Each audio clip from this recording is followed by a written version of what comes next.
धन्य है ये भूमि, यहाँ जन्म लेने वाले क्या कहा जाए।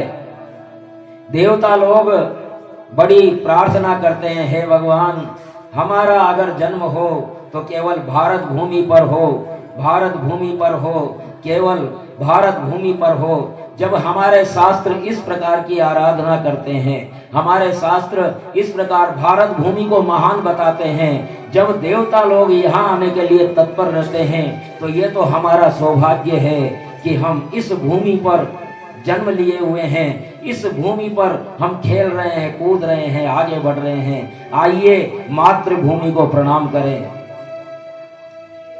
मातृभू तुझको मेरा, वंदे मातरम आएगा वो सभी को बोलना है। मातृभू तुझको मेरा रमन, तेरा वैभव ही मेरा वंदे मातरम, वंदे मातरम। मातृभू तुझको मेरा नमन, तेरा वैभव ही मेरा सपन, वंदे मातरम, वंदे मातरम। जय हो।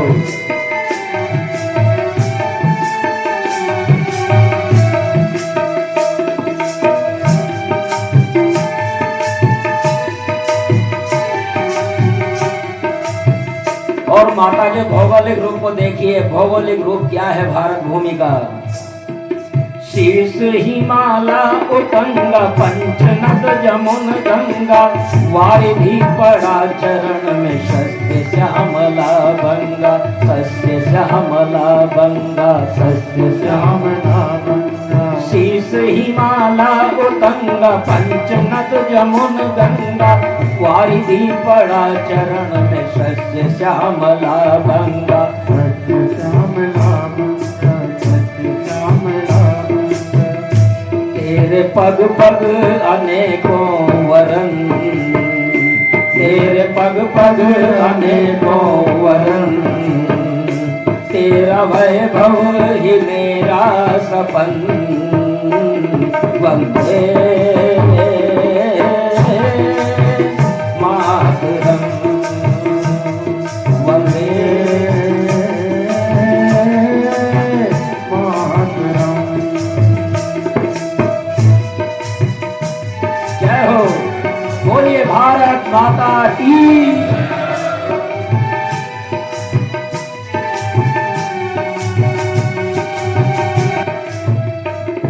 भारत का नक्शा देखिए। भारत के नक्शे में सबसे ऊपर हिमालय, ये माता का शीश है, माता का शीश है। और पंचनद पंजाब और जमुना गंगा, वारिधि पड़ा चरण में, समुद्र चरणों को सींच रहा है भारत माता की के। और सस्य श्यामला बंग, बंग प्रदेश। लेकिन दुर्भाग्य है कि हमारी माता की दोनों भुजाएं काट दी गई 47 में। और कश्मीर, माथे पर भी कैंसर हो गया था, आधा कश्मीर भी अभी हमारे पास नहीं है। लेकिन ये भौगोलिक रूप भारत माता का। शीश हिमाला उतंगा, पंचनद जमुन गंगा, वारिधि पड़ा चरण में, सस्य श्यामला बंगा, सस्य श्यामला बंगा, सस्य श्यामला बंगा। तेरे पग पग अनेकों वरन, तेरे पग पग अनेकों वरन, तेरा वैभव ही मेरा सपन, वंदे मातरम, वंदे मातरम। वंदे भारत मातरम,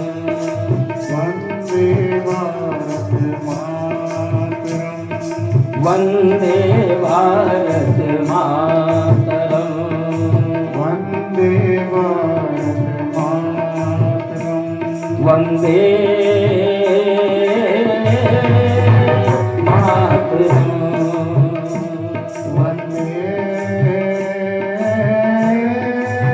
मातरम। और सांप्रदायिकता, सांप्रदायिकता को बहुत कलुषित कर दिया गया है। भारत की सांप्रदायिकता क्या है? आइए अगले बंद में भारत की सांप्रदायिकता देखें। भारत का धर्म क्या है? शैव वैष्णवी भक्ति मातृ पूजिता शक्ति, जैन बौद्ध है सम्यक सगुण अगुण अनुरक्ति, सगुण गुण अनुरक्ति, सगुण अगुण अनुरक्ति। शैव वैष्णवी भक्ति मातृ पूजिता शक्ति, जैन बौद्ध है सम्यक सगुण अगुण अनुरक्ति, सगुण अनुरक्ति, सगुण अगुण अनुरक्ति। तेरे कण कण में सीतारमन, तेरे कण कण में सीतारमन, तेरा वैभव ही मेरा सपन। वंदे मातरम, वंदे मातरम, वंदे भारत मातरम। बोलिए वंदे वंदे भारत मातरम, वंदे भारत मातरम, वंदे भारत मातरम। वंदे भारत मातरम। संप्रदाय, हमारे यहाँ संप्रदाय है। एक तो शैव संप्रदाय है जो शिव को मानते हैं, एक शाक्त संप्रदाय है जो दुर्गा को मानते हैं। अब शैव और शाक्त अलग अलग संप्रदाय है, लेकिन बाबा बाबा सब कहे, मैया कहे ना कोई। बाबा बाबा सब कहे, मैया कहे ना कोई। बाबा के दरबार में, बाबा के दरबार में, मैया कहे सो, मैया कहे सो। वंदे वंदे भारत, वंदे वंदे वंदे भारत, वंदे। शिव के बिना पार्वती का काम, जगदम्बा का काम नहीं चलता, और जगदम्बा के बिना पार्वती का भी काम नहीं चलता, क्योंकि माता माता सब कहे, बाबा कहे न कोई। माता के दरबार में बाबा कहे सो। वंदे वंदे भारत, वंदे वंदे वंदे भारत, वंदे मातरम, वंदे मातरम। ये हमारी सांप्रदायिकता है। शैव और वैष्णव, शैव और शक्ति अपने आप में एक दूसरे में घुले हुए हैं। शैव शक्ति से अलग नहीं, शाक्त शिव से अलग नहीं। इसी तरह तीसरा संप्रदाय है वैष्णव संप्रदाय। वैष्णव संप्रदाय ये वो है कि शिव कहते हैं राम है ईश्वर जिसके, और राम कहते हैं राम के ईश्वर हैं जो, यानी शिव और विष्णु में भी कोई फर्क नहीं है। ये हमारी सांप्रदायिकता है। और इस प्रकार से जैन हमारा सुधार आंदोलन है, हमारे अभिन्न है। और जैन दर्शन को भी देखिए आप, हम अग्रवाल समाज, कई बहुत सारे अग्रवाल जैन धर्म में शिक्षित हो गए हैं, लेकिन हमारे अधिकतर अग्रवाल